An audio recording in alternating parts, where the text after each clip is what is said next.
Пайғамбарымыз саллаллаху алейхи ва саллям өзінің хадис шарифінде: «Ла тазулу қадама абдин хатта юс'ала ан арба». Адам төрт нәрседен сұралмайынша қиямет күні орнынан жылжи алмайды деді. Ан умрихи фима афнах ва ан шабабихи фима аблах. Сол төрт нәрсенің ішіндегі екеуі адамның өміріне байланысты. Біріншісі, жалпы өмірін қалай өткізді деген сұрақ болатын болса, екінші сұрақ, соның ішінде жастық шағын қалай өткізді, жастық шағында не істеді, адам осыдан сұралады екен.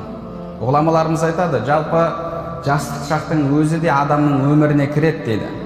Яғни жалпылама бұл өмірде не істедің, өміріңді қалай өткіздің деген сұрақ болса жеткілікті болар еді. Бірақ Аллаху субхана ва тағала адамның өміріндегі осы жастық шақ өте маңызды уақыт болғандықтан да адам қосымша жастық шағы үшін тағы да жауапқа тартылады екен.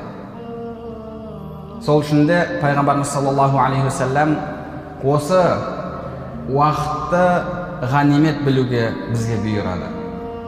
Пайғамбарымыз саллаллаху алейхи ва саллям: «Иғтаним хамсан қабла хамс».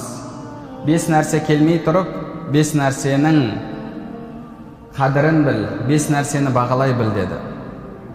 Соның бірі: «Ва шабабака қабла харамик». Жастық шағы өтіп кетпей тұрып, кәрілік келмей тұрып, жастық шағыңды ғанимет біл, дұрыс пайдалан деп жатыр. Егер біз жастық шағымызды дұрыс пайдаланатын болсақ, Алла тағала бұйырғандай өткізетін болсақ, ертең Алла субхана ва тағаланың алдына барған кезімізде осы уақыттарымыздың бізге берері көп. Мысалы, ертең жәннатта сіздің дәрежеңізді көтеретін амалдардың бірі Құранды жаттау, қари болу. Пайғамбарымыз саллаллаху алейхи ва саллям өзінің хадис шарифінде Құран жаттаған адамға қиямет күні: «Иқра варқа фа инна манзилатака инда ахири аятин татлуха». Құраныңды оқып, жәннатта көтеріле бер. Сенің жәннаттағы орның, жәннаттағы дәрежең, мекенің инда ахири аятин татлуха, оқыған соңғы аятыңда болады деді. Сіз қанша Құранды көп жаттасаңыз, сол аяттарыңызды, жаттаған сүрелеріңізді оқып көтеріле бересіз.